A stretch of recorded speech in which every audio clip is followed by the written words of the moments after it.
Bueno, seguimos. Queremos entender qué pasa. Esta misma es una misma extraña. Y vamos a intentar de darle una interpretación. Es una ley que aparentemente no se ve el sentido. Leo, no vamos. ¿Tienen segundo lado?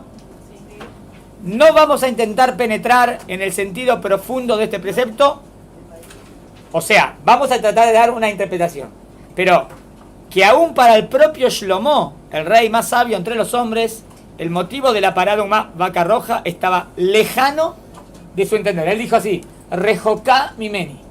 Ahora, cuando él dice está lejano a mi entender, ¿significa que no tiene sentido? No. Significa que está lejano al entender. Ahora, dicen que Shlomo sabía el sentido de todas las misbot. Menos esta. ¿Qué aprendo de este punto? Que Shlomo es muy sabio, aprendo. ¿Qué más?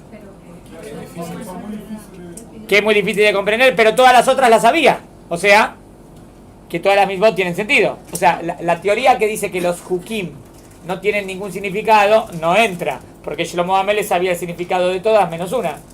Y hay un montón de hukim. Entonces, ¿cómo Shlomo sabía el sentido de los hukim? Si los hukim no tienen sentido, cae esa teoría. ¿Entendieron? Jaque mate para los que dicen eso. No hay decir que los hukim no tienen sentido. ¿Otra prueba? Creo que la trae acá. Si no la trae, se la digo yo. Nótese que dice lejano, no dice imposible. Pero como es sabido, muchas veces la Torah utiliza mucho el simbolismo. Déjeme decir otra prueba más. Dice que cuando los goim vean los hukim de los Yehudim, cuando los goim vean los hukim de los Yehudim, van a decir, ¿qué pueblo sabio que es este? Es un pasuk de la Torah, ¿eh? Ahora, si el hok es una misma que no tiene ningún sentido, y el goy ve que yo cumplo ese hok, no tiene sentido que me digas qué pueblo sabio que es. ¿Cuándo decís qué pueblo sabio que es? ¿Cuándo yo diría, si yo veo en un pueblo con cierta cultura, y yo digo, wow, qué pueblo sabio que es? Es porque estoy viendo que lo que están haciendo tiene sentido, ¿no? Sí. Si yo veo que ese pueblo hace algo sin sentido, no digo qué pueblo sabio que es. ¿Me siguen? De nuevo, o sea, esto es prueba de que los hukim todos tienen sentido. Por eso los goim van a ver que nosotros cumplimos, presta atención, no dijo que nosotros cumplimos las mitzvot, que se sobreentiende que tienen sentido, o los mishpatim. Dijo los hukim, justo la difícil. De todas las palabras, la más que no se comprende son los hukim. Y los goim que ven que nosotros cumplimos hukim, dicen qué pueblo sabio. Entonces significa que están viendo que hay entendimiento en lo que hacemos. Si no, no dirían qué pueblo sabio. ¿Me siguieron? ¿Entendieron lo que dije? Pero como es sabido, muchas veces la Torah utiliza el simbolismo de los actos. Acá va toda la teoría que vamos a dar. La explicación que vamos a dar es que todo esto de la vaca roja tiene simbólica. ¿Me siguen? O sea, no voy a decir que la vaca roja es porque los pelos de la vaca roja son moléculas que purifican lo impuro, porque hay moléculas impuras. No voy a decir eso. No voy por ese lado. No es algo físico. Es algo espiritual. Y esto es algo simbólico. Sí, la Torah funciona con simbólica también. No digo que toda la Torah es simbólica, ¿eh? Digo que también dentro de la parte de la Torah hay cosas que representan cosas. ¿Entendieron? Como por ejemplo con la sangre que debían untar en las entradas de la casa de Egipto, que venían a recordarles algo o grabarles algo en su mente. ¿Ven? Cuando yo digo, esa sangre viene a recordar que era el Corbán Pesaj, que nosotros hicimos, y con eso demostramos que estamos dispuestos a rechazar toda idolatría para salir de Mitzray. Bueno, ¿ven? Representa algo. Algo que representa. A grabarles algo en sus mentes. Son muchos los preceptos cuya explicación es difícil de entender. Pero su simbolismo transmite muchos mensajes y enseñanzas importantes que merecen ser analizadas más profundamente. Los sabios empezamos a dar una interpretación. ¿Por qué puede ser la vaca roja? Interpretación 1. Los sabios en el Midrash nos enseñan que la vaca roja viene también como expiación del becerro de oro. Dicen, ¿vos querés saber qué tiene que ver la vaca roja? Es para perdonar, expiar por el becerro de oro. ¿Qué relación ven en la vaca roja con el becerro de oro? ¿Ven alguna relación? No, por lo menos en algo, en alguna palabra. Porque dice que la vaca roja es como la madre que va limpiando. Hay vaca y becerro. Definimos. Becerro es el hijito, el ternerito. Y la vaca sería la madre. Hay una dirección como así. Hacemos esto y con eso espías por lo... Todavía no expliqué por qué o qué tiene que ver. Pero hay una relación de madre e hijo. ¿Entendieron? De becerro y madre. Bueno, todavía no vi la simbólica. De nuevo. ¿Y por qué tendría que espiar por el becerro de oro? ¿Por qué es el hijo? No, ¿por qué yo, a Israel, tendríamos que espiar por el becerro? ¿Por qué nosotros, descendientes de los descendientes de los descendientes de nuestros bisabuelos, tendríamos que espiar por el becerro de oro? A lo mejor porque ese pecado no se borró completamente. A lo mejor porque en cada generación algo del pecado del becerro de oro puede haber. ¿Entienden? Si una vez pasó no significa que no pasa nunca más. Entonces, a lo mejor algo de idolatría puede haber, entonces tienes que espiar. Bueno, entonces esto viene a eso. Ahora todavía no sé por qué. ¿Entendieron? Todavía no entendí por qué. Pero me dice, lo que sí aprendí, que un pecado que pasó hace mucho tiempo, puede ser que todavía no esté borrado completamente. ¿Por qué? Hay que ver por qué. Sí. Entiendo eso que tú dices ahora, pero no entiendo la relación entre que la vaca... Sí, eso no expliqué. No expliqué nada, todavía no expliqué nada. La vaca que purifica de un muerto con el pecado que pasó. Nada de eso expliqué todavía. Lo único que vi es la relación vaca-hijo, nada más. Nada más. Y lo que sí entendí, el pecado del becerro de oro. Eso sí lo entendí. Lo de la vaca roja no entendí todavía. Sigo. Tal como nos dice Rambam, en el Jot Teshuvah, no alcanza solo con arrepentirse una sola vez de lo que hizo mal, sino que cada Yom Kippur debe volver a ser vidui, reconocer verbalmente de aquello que pecó. ¿Ustedes sabían? Lo habíamos estudiado para Kippur, si se acuerdan, que todos los Kippur tenemos que pedir perdón por todos los pecados que hicimos alguna vez en nuestra vida. Pedimos perdón por todo lo del año y también pedimos perdón por todo lo... Pero dijimos, ¿para qué? Si ya hiciste Teshuvah, ¿para qué pedir perdón de nuevo? Si alguna vez caíste, es que podés caer de nuevo. ¿Alguna vez caíste? Entonces, por si acaso, la recordás para rememorizarla, para no caer de nuevo. ¿Está bien? Entonces, bueno, lo mismo. Si el becerro de oro ya pasó, ¿para qué tendría que rememorizarlo? Mira, fue un pecado muy grande de Am Israel. Es bueno que lo recuerde siempre. ¿Qué otro pecado grande hubo en Am Israel? El de los espías. No, de hermandad. Los hermanos de Yosef vendieron a Yosef. Sí. Es un pecado de hermandad, ¿no? Ese pecado también hay que recordarlo siempre para no ir un yudí en contra de otro. Es un ejemplo. Analicemos un poco. Acá empezamos a analizar todos los ingredientes que la Torá ordena agregar en la ofrenda de la paraduma para poder purificar al individuo que está sumergido en el grado más alto de impureza. Tal es la impureza por el contacto con la muerte. Acuérdense que toda la aplicación que vamos a dar va a ser simbólica, que esto representa esto representa esto. Nos dice que debe mezclarse con tolat shani, es decir, una especie de gusano que despide un color rojo muy intenso que se impregna en la tela y no sale con nada.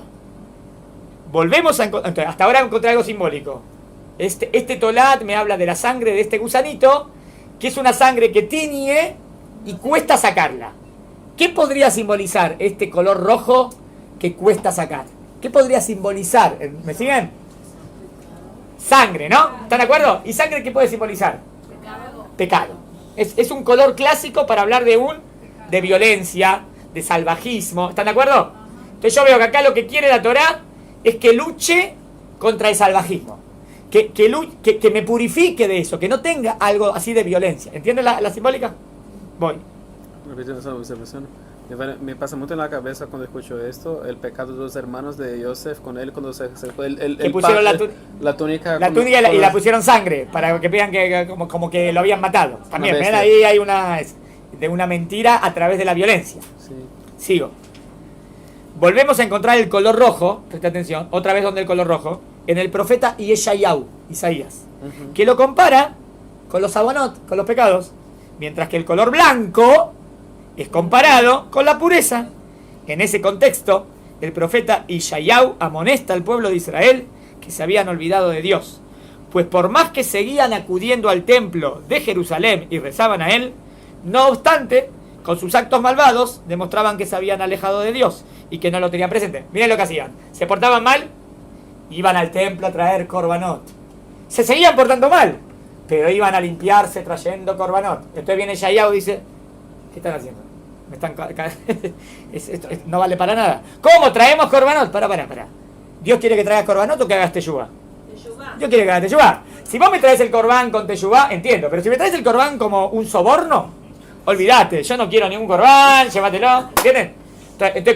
Entonces ya, pero descubrí algo. El color rojo representa pecado.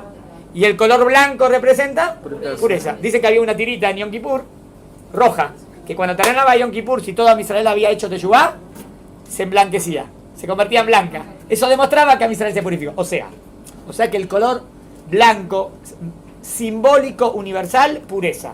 Rojo, simbólica, universal, violencia, agresión, pecado. ¿Están de acuerdo? Acuérdense, la vaca ¿cómo es? Completamente roja. No, si tiene un pelito negro, no sirve. Es una vaca completamente roja, la que hay que quemar. Ahora yo voy a la simbólica. Esta vaca roja va a representar algo. Y eso, lo que representa, es lo que yo debo quemar. ¿Me siguen? Si roja significa el pecado, es lo que quiero hacer desaparecer el pecado. ¿Me viene la simbólica? Por eso, si tiene un pelito negro no sirve. ¿Por qué? Porque si tiene un pelito negro, algo bueno tiene. Algo bueno hay. Pero si es completamente roja, es completamente pecado. No hay nada. ¿Entendieron? Simbólico. Sigo. Con respecto a la relación con el becerro de oro, acaba la relación. Vemos que en aquella oportunidad, Moshe quemó el becerro para hasta deshacerlo. Lo convirtió en polvo y luego lo arrojó al agua. Bastante parecido a la que hacemos con la paragomá. ¿Prestaron atención? ¿Se acuerdan de ese episodio? Lo despedazó, lo pulió, lo molió, lo fundió, lo puso con agua y se los hizo tragar. Y acá, también en la vaca roja lo convertimos en cenizas y después la ponemos en agua. O sea que veo hay algo parecido. Técnicamente encontré algo parecido. Primero lo quemamos y luego arrojamos las cenizas al agua. El profeta Jeremías, Irmiau, también le reclama al pueblo que comete idolatría. Miren lo que dice acá. Y denomina impureza a la idolatría. Ahora yo tengo que analizar qué representa impureza. O sea, entiendo que acá era que estaba en contacto con un muerto, ¿no? Pero ¿cuál es la verdadera impureza? La máxima impureza. El pecado, ¿entienden? O sea, yo voy a la simbólica, ¿eh? La verdadera impureza es el het, la transgresión. Y la transgresión máxima es la idolatría. Y el pueblo que se arrastra a ella lo llama Pere, que se refiere a un burro salvaje del desierto, pues lo que siguen en la idolatría, en realidad lo que persiguen internamente es poder hacer lo que se les da la gana, libertinaje. Es por eso que rinden culto a las fuerzas naturales. Explico. ¿Se acuerdan otra condición de la vaca? ¿Cuál es? La vaca que va a servir para esto que vamos a hacer. Que nunca haya tenido ningún yugo. Que nunca trabajó. Que nunca tuvo un yugo. ¿Por qué tiene que ser una vaca así? No sé, si la vaca... Yo digo que la vaca no representa la pureza, si es completamente roja. ¿Y roja qué dijimos que representaba? La impureza. Y esa vaca es una vaca que nunca tuvo yugo. ¿Entienden? Que la palabra del yugo es que sabe agachar la cabeza. Esta vaca no sabe agachar la cabeza. A esta vaca nadie le puede decir lo que puede hacer. Es una vaca rebelde. ¿Me siguen la simbólica? Si tiene yugo, ¿cómo decimos servir a Dios? El yugo divino. ¿Cómo decimos servir a Dios? Que se agacha la cabeza a servir a Dios. Pero si esta vaca alguna vez tuvo un yugo, ya no sirve. Porque esa no sería la que representa el pecado general. ¿Cuál es la que representa el pecado? La que hago lo que se me da la gana. ¿Entendieron en la simbólica? No tengo límites. Yo soy el dueño de mí mismo. Nadie me va a decir lo que voy a hacer. ¡Wow! ¿Qué te pasa? Es un hereje. Eso es lo que quiero mostrar. ¿Entienden lo que quiero mostrar? Lo que representa la vaca roja que no tuvo ningún yugo. Está buena la simbólica, ¿entendieron? Sigo. Es el orgullo. La madre del pecado. El orgullo. De las midot, la peor. ¿Tiene relación con la concepción, por ejemplo, cuando se mira la salida de Egipto, cuando se mata el cordero? El cordero. Que era un símbolo al mismo tiempo de idolatría egipcia. Exacto, ahí era que tenías que rechazar la idolatría. ¿Es parecido? Acá también, acá voy a quemar completamente la vaca roja. Ahí era le hicimos yejital al corderito. Acá voy a quemar a la vaca roja. Es parecido. Pero todavía había más. Quiero contestar porque lo llamó. ¿Vieron cómo dijo el Midrash? La madre del becerro. ¿Por qué la madre? El becerro... Leo y explico. Es por eso que la vaca roja tenía que ser un animal que no haya servido nunca a nadie. Es decir, que nunca se le haya colocado el yugo para hacerla trabajar. En resumen, acaba la explicación nuestra. La vaca representa no el pecado, la doctrina del pecado. ¿Me siguen?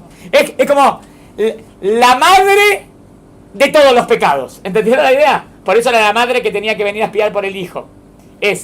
Hay muchos pecados en la vida, pero nosotros queremos purificarnos. Para purificarnos tengo que luchar contra la transgresión. Y está la base de todas las transgresiones. Obvio, sería el pecado más grande. Eso representaría a la madre. ¿Me siguieron? Pero es completamente roja. Si tiene algo de no rojo, algo bueno hay ahí. No, estoy hablando, la que tengo que hacer desaparecer completamente es la base de la transgresión.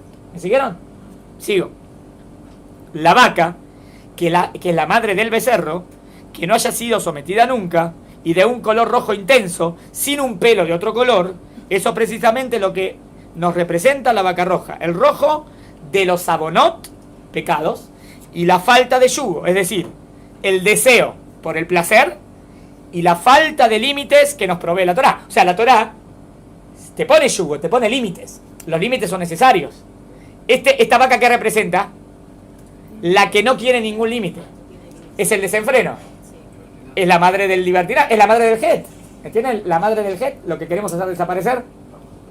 Muy por el contrario de lo que piensan algunos, los preceptos no esclavizan a la persona. Al contrario, le proveen de instrumentos y lo ven entrando. ¿Entienden? A que uno piensa, las misbot te atan.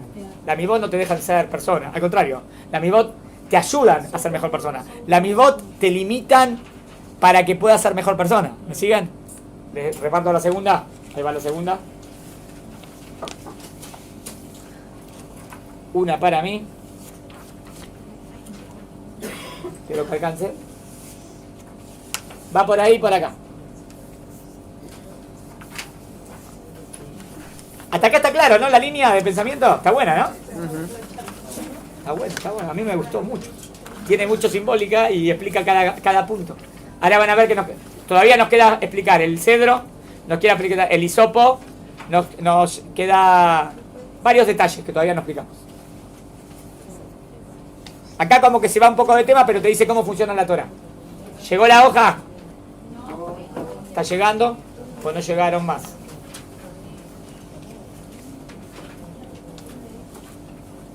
¿Llegó? ¿No hay más? ¿Cuántas hicimos?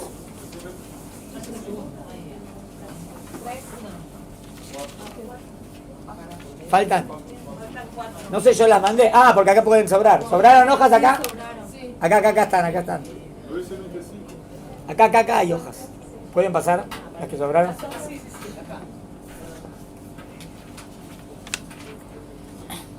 Bueno, de nuevo, ¿qué son las misbot?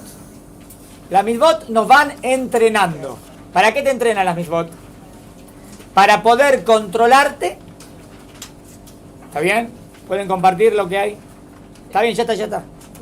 Y no sucumbir a sus pasiones, de forma tal que no llegue a ser arrastrado por ellas al no saber cómo contenerse. O sea, ¿las misbot me hacen más libre o más esclavo?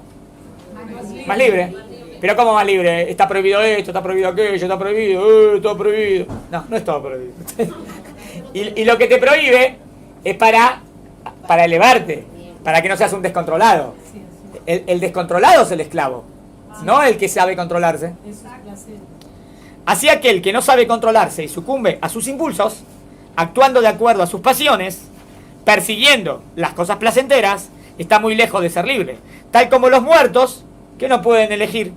¿Ven? Tal como los muertos que no pueden elegir. Acuérdense, ¿qué purifica esto? ¿Qué tipo de purificaba esto? La máxima. ¿Cuál era la máxima en purificación? El contacto con los muertos. Pero yo estoy viendo, voy a la simbólica ahora. ¿Cuál es la simbólica? El verdadero muerto no es el muerto físico, es el que no tiene nada espiritual. Eso es muerto. Eso es lo que hay que purificar. ¿Entendieron? Es simbólico. Quiero purificar lo que hay que purificar. Es como una piedra que es arrojada indefectiblemente, va a caer. Y ella no puede hacer nada para impedirlo. Entonces explica el Rab. ¿Cuál es la relación con la muerte? ¿Por qué se utiliza la vaca roja para purificar a aquellos que han tenido un contacto con la muerte? Como sabemos, el agua con las cenizas de la pará mudá, de la pará adumá, era para purificarlo de la impureza por el contacto con la muerte. Pues la Torá nos quiere insinuar, así como te cuidas de la muerte y te alejas de ella, debes tener cuidado de otro tipo de muerte más grave. Esta es la enseñanza para nosotros. Así como te cuidas de no impurificarte con la muerte, y tratá de cuidarte de impurificarte con una muerte mucho más grave que la muerte espiritual. Aquel que va detrás de la idolatría, en realidad solo persigue el libertinaje, volver a un estado de naturaleza salvaje, porque la idolatría te permitía todo. Entonces en verdad era un engaño, para permitirme lo que quiero hacer.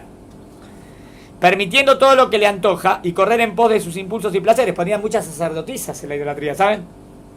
¿Por qué habían tantas sacerdotisas? Porque atraían al público. Era un tema más de Yetzer.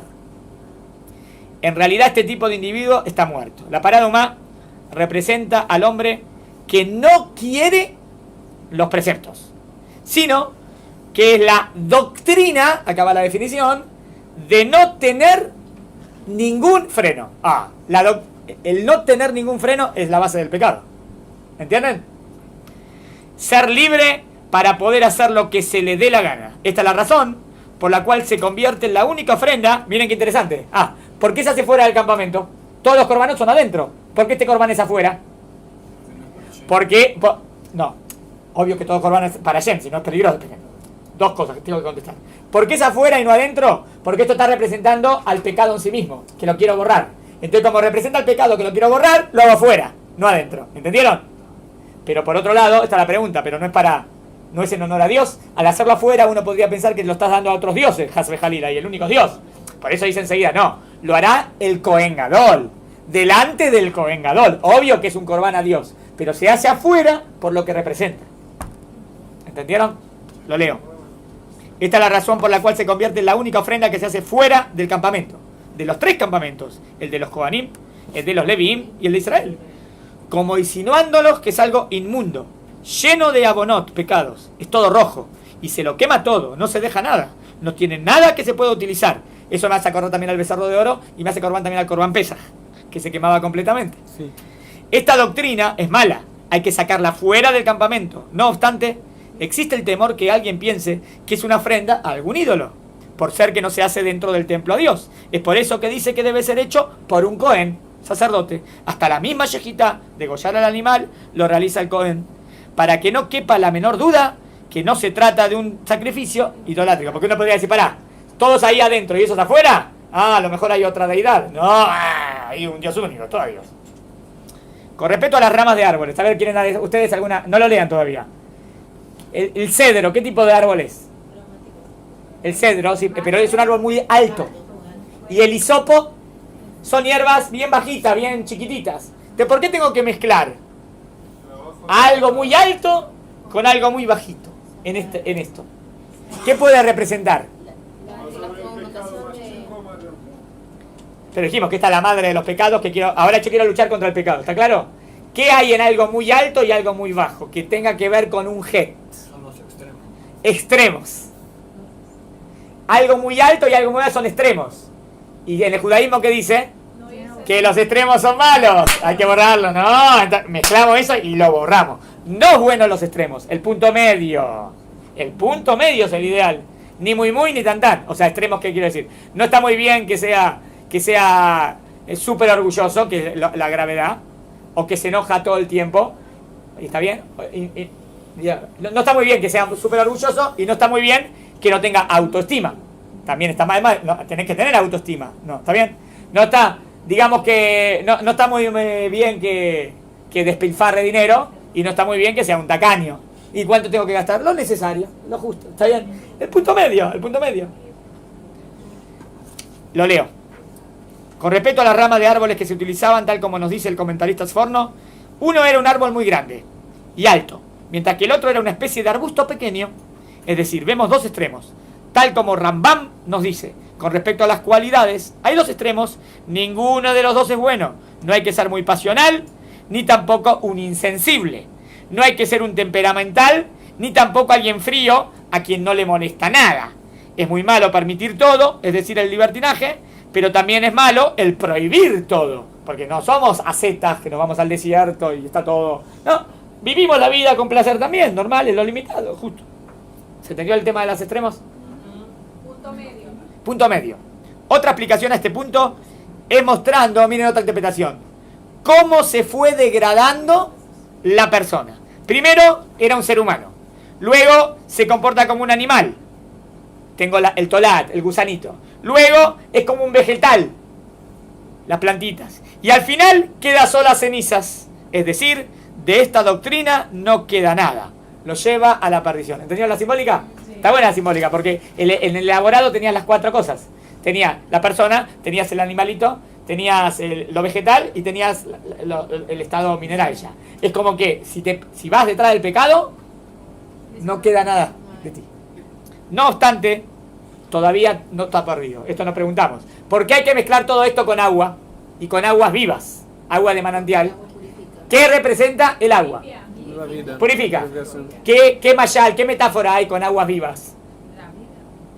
¿A qué lo llaman el agua viva? ¿A qué llaman el agua de la vida? A la Torá. La Torá fue comparada con el árbol de la vida o con el agua de la vida. O sea, porque así como el agua está sediento, puedo beber y vivo, si lo espiritual necesita Torá. Entonces, ¿qué representa el agua? Acá va. No obstante, todo no está perdido. Aún se puede arreglar. ¿Cómo? Todo es arrojado a las Maim Haim, agua de vida, que representan a Dios, tal como dice el profeta Irmiau, pues dos cosas malas ha hecho mi pueblo. A mí, miren la metáfora, a mí me han abandonado, que soy la fuente de aguas de vida. Está buena el pasuk, ¿no? En nuestro pasuk tenemos aguas de vida. Y acá que dice el profeta, que Dios es la fuente del agua de la vida. Para excavarse para ellos pozos de agua rotos. O sea, miren cuál fue la metáfora. Pozo de agua rotos, ¿qué sería? Y los aguas vivas, ¿qué sería? Dios. No pueden contener agua. Del otro lado. Aún aquel que está inmerso en las pasiones y transgresiones, ¿no? Si se apega a Dios y comienza a vivir de acuerdo a sus enseñanzas, podrá purificarse y convertirse en una persona nueva, pura y elevada. Está buena la simbolización. Todo esto representaba el pecado. Todo esto lo tenía que borrar. Pero esto se puede revertir. ¿Cómo se revierte? Si vuelvo a la Torá. ¿Cómo hago la simbólica de vuelvo a la Torá? Con las aguas vivas. Y si esa persona que estaba impura le tiraban eso, ya se purificaba. Entonces ya mejoró. ¿Entendieron? Vale la pena citar aquí lo que Ramán dice al final de las leyes de pureza.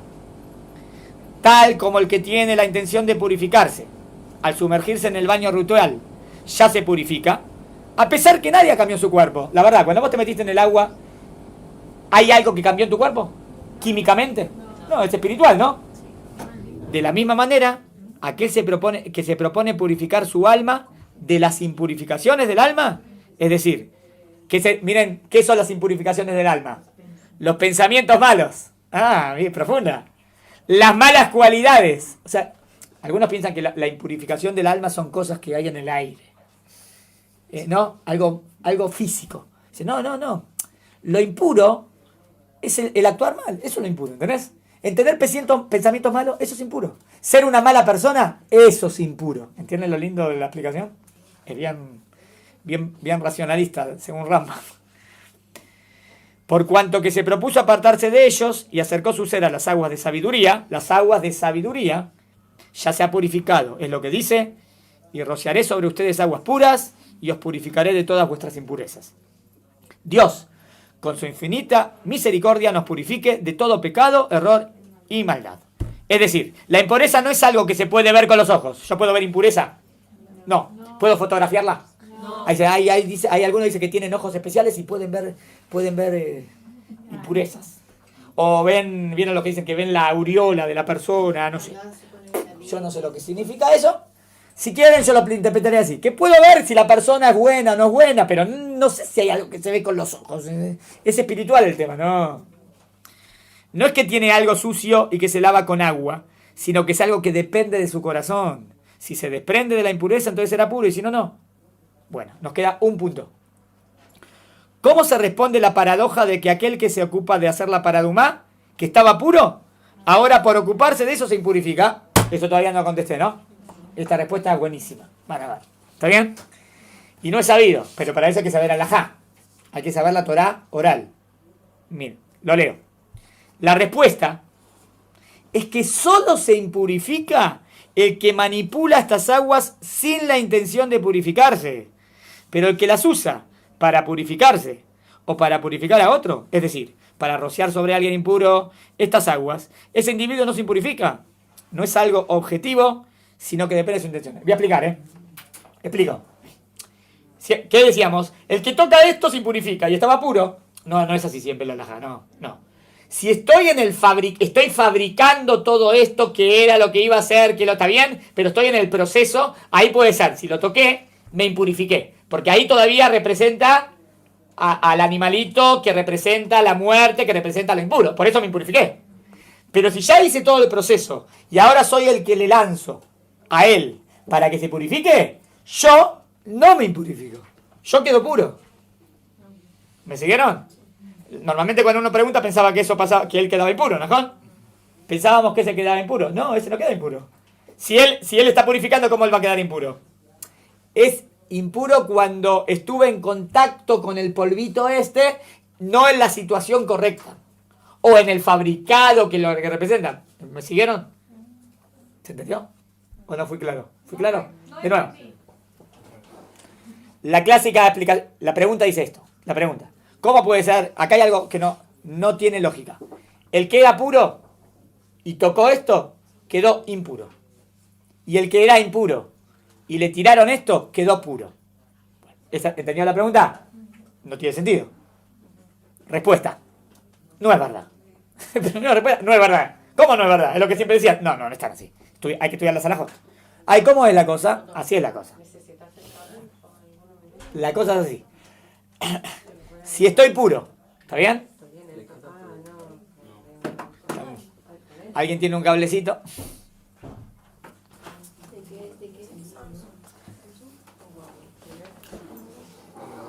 Un cargador. De nuevo. ¿Entendió la pregunta? Ahora la respuesta es esta. Va. Si tenían que quemar la vaca roja, y después de quemar la vaca roja salían las cenizas, y después la ceniza la mezclaba con esto. Estoy en el proceso, ¿no? En el proceso de fabricar esto que después va a ser utilizado para purificar. Pero si la vaca roja representaba el pecado, y yo ahora estuve en el proceso, es como que tuve contacto con el pecado. ¿Entienden la simbólica? Por lo tanto, yo quedé impuro. Quedé impuro porque estuve en contacto con el pecado. Simbólicamente. Pero, ya lo hice todo. Ya está efectuado todo. Ya está el polvito hecho. Y ahora hay que tirárselo a la persona para que se purifique. Cuando yo se lo tiro para purificarlo, yo no quedo impuro. Yo quedo puro. Ah, ahora sí tiene sentido. Según lo que estoy diciendo ahora tiene sentido. ¿Quién? Pero digamos que ahora yo estoy puro y de repente entré en el Betamigdash para revisar, agarré la vasija y empecé a jugar con el polvito. Ahora te quedas impuro. Claro, porque ahí no estás, acá no estoy utilizando para purificar. Ahí estuviste en contacto con lo que representaba. ¿Entendieron? Por la intención. Claro. Lo que define es en qué acción tuve en contacto con eso. ¿Y con qué intención? Eso es lo que define si estoy puro o impuro. No como decían, siempre purifica al impuro e impurifica al puro. No es siempre. Hay que ver los alajot. ¿Entendieron? Lo explico. ¿Por qué este tema viene justo antes de la muerte de Miriam? Contexto. No es casual el tema que viene después, la muerte de Miriam. Por ser que ahora todo el pueblo se iba a impurificar por la muerte de Miriam, entonces la Torá nos adelanta antes del medio a la enfermedad. ¿Entienden? ¿Por qué vino esto justo antes de Miriam? Miriam iba a morir después de esto, y todo el pueblo se va a impurificar por Miriam. Entonces tenían que estar preparados y enseñarnos cómo se purificaba la persona. Entonces la Torá nos adelanta el remedio a la enfermedad. Y además de paso, pueden aprender este gran mensaje y concepto, que no hay peor impureza que la impureza de nuestra propia alma. Debemos recordar también que antes del tema de la vaca roja, la Torá nos habló del diezmo y los donativos que corresponden a los Kohanim. Y como sabemos, la pureza e impureza eran cosas que tenían que ver con el templo y el servicio divino. Entonces alguien podría pensar que el servicio en el templo es algo que nos limita y exige demasiado. Pero en realidad vemos que no es así, sino que al enseñarnos a dar, nos libera nuestro egoísmo. ¿Cuál era el tema que venía anteriormente? Que había que dar. Entonces uno puede decir, siempre hay que dar, siempre hay que dar. Qué limitados que estábamos. No. Al dar, sos una persona más altruista y más pura. Eso es pureza de verdad. ¿Entendieron? En síntesis, conclusión. Debemos cuidarnos de no dejarnos llevar por los placeres del corazón, ya sean los básicos, como la comida, como el tacto, como así también por los deseos y pasiones. Todo esto debe dominarlo con la mente. De lo contrario, es como un muerto. No obstante, todo tiempo que tiene vida, todavía hay solución. Las aguas de la vida, es decir, apegarse al Dios viviente, y así su vida se llenará de sentido. ¿Se entendió? ¿Explicamos todas las preguntas? ¿Explicamos la vaca roja? Sí. ¿Explicamos el gusanito? Sí. ¿Explicamos el cedro? Sí. ¿Expliqué el disiepo? Sí. ¿Expliqué por qué la contradicción? Sí. ¿Expliqué por qué la vaca roja? Sí. ¿Expliqué por qué no podía tener yugo? Sí. ¿Expliqué por qué se mezcla con aguas vivas? Sí. ¿Lo explicamos? ¿Dimos una interpretación? ¿Quiere preguntar? Yo tenía una duda. Pregunta. Y ahora cambio otro tema. Cuando él hacía como todo lo que necesitaba hacer para purificar al otro. Entiendo, cuando estaba en el proceso de todo eso, él quedaba impuro. Se purificaba. Pero ahora, él está impuro por haber tocado eso. Y por eso tenía que purificarse hasta el otro día, sí. Alguien... No, pero la por eso pregunta estaba es, fuera. si ya quedó impuro, Sí. ¿cómo puede Por tocar. entonces purificar al Impuro otro? viene y purifica al otro. No, después esta persona tenía que esperar un día, algo así, y ya estaba puro. ¿Y No, quién no. purificaba al otro? Si él Hay niveles de impurificación, no importa. ¿Quién lo purificaba al otro? No, o sea, Una persona pura. o sea, se iban a impurificar dos personas. No, porque, ¿qué expliqué yo recién? Que cuando ya está todo el proceso armado, ya lo tengo el elemento, y yo vengo a purificarte, yo no quedo impuro, yo quedo puro igual. Entonces no hay problema. Vos dirías así, a esta persona ¿quién lo purifica? Digamos que tengo acá 10 personas puras, no hay problema. Ya, esta persona quedó impura, ahora yo vengo con esto y hago así. Ya está, quedó puro. Y yo también estoy puro. Yo no quedo impuro ahora. Entonces no purifica al impuro, no. O sea, solo queda impuro cuando preparó. Solo queda impura cuando está en contacto con esto que representa la muerte, que representa lo malo. Solamente ahí. La preparación. O segunda posibilidad, que entré en contacto con esto y no tenía para qué utilizarlo. No tenía para qué. ¿Que ¿Para qué estás en contacto con esto? Esto representa el polvito de lo que representa la impureza. Entonces ahí quedas impuro. ¿Entendieron? ¿Qué? Yo entendía que se impurificaba con la muerte cuando se estaba cerca de ella o se tocaba. No, yo estoy contestando en qué caso cuando estaba en contacto con este polvito quedó impuro. Eso nada más contesté. Yo le voy a preguntar del caso de la muerte. En caso de la muerte, si yo estuve en contacto con un muerto o estuve bajo el techo que hay un muerto, ya quedó impuro. Por eso todo el pueblo con la muerte de Miriam quedó impuro. Y digamos que la muerte de Miriam todos la querían mucho, entonces a lo mejor todos fueron a Lebayá o a lo mejor la llevaron o tocaste el mes, entonces ya te quedas impuro. O alguien que la tocó a ella y él te tocó a vos y te dio la mano, ya quedas impuro. Entonces toda Israel se impurificó. Entonces había que preparar cómo va a ser el método para purificarnos porque en un momento del otro iban a quedar todos impuros. Por lo de Miriam.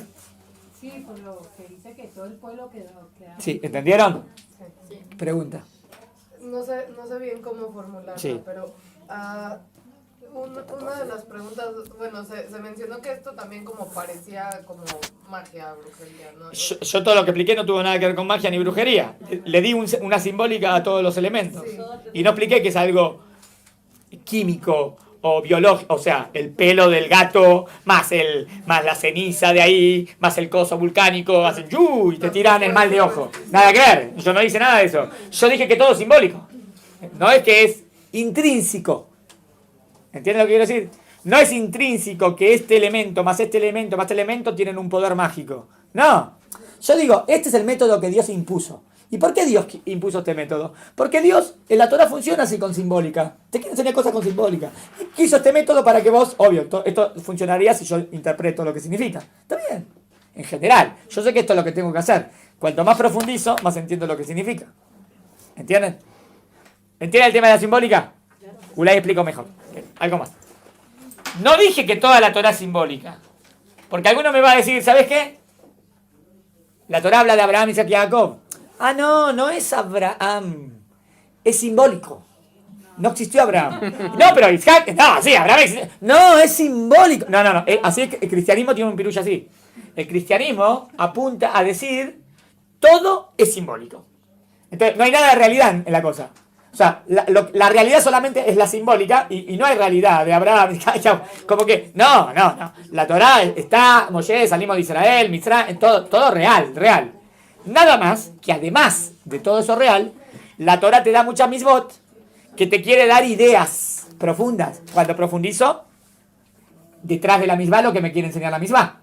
La misbah tiene una explicación profunda. Cuando yo entiendo lo que significa la misbah, ahora brilla. Dios quiere que yo luche contra el Het. Y esto representa el Het. Y lo principal que quiere enseñarme a mí Dios en esto de la vaca roja es que yo haga teshuvá. Y siempre hay que hacer teshuvá. Perfecto, es lo que siempre enseñamos. No descubrimos algo. Esa es la línea de pensamiento clásica del judaísmo. Que siempre hay que estar haciendo teshuvá y mejorar. Y que la máxima teshuvá es la teshuvá de no morir espiritualmente. ¿Qué es morir espiritualmente? Pecar. Entonces yo tengo que hacer teshuvá para no morir espiritualmente. Y siempre tengo tiempo de hacer teshuvá. Hasta el último momento, lo que dijo acá. ¿Qué otra pregunta? Es que justo iba a preguntar, ¿qué pasaba si el Cohen Gadol o la persona que encargada de hacer esto era el que había estado en contacto con un muerto? ¿Alguien más lo podía? Está bien, normalmente pasó así. Habían todo un método de purificación. Pero no hubo muchas vacas rojas que se hicieron. Porque con él hicieron una vaca roja y con él las cenizas y todo, el agüita, eso lo guardaban y duraba cientos de años. 200, 300, creo que hubieron 9 vacas rojas de toda la historia. O sea, no hubo un montón. Porque eso duraba... Porque también es simbólico. Esto lo mezclaba con esto y esto también sirve para utilizar. No es que... Está bien, es una mínima cantidad que quedaba y eso se utilizaba por muchas generaciones. Hoy en día no tenemos el Betamikdash. Entonces tampoco tenemos esta misma. Pero a veces sale, descubrieron una vaca roja en tal lugar. La vaca roja. ¿Vieron alguna vez? Hay como fotos. Se puede, hay. No es roja, es como bermeja, es como bordó. Habría que ver cómo. Como pelirrojo, ¿no? El colorcito, pero rojizo casi. Rojizo, pelirrojo, más o menos. ¿Se entendió? Bueno, último recreo y los últimos 20 minutos. Alajá, vemos otro día porque hoy fue para Yata Yabúa full. Pero se llevaron 2 yurim de para Yata Yabúa fenomenales, espero. Uno es el de Moshe Rabeno y otro el de Paraduma. Son 2 yurim profundos. Bueno. Tic.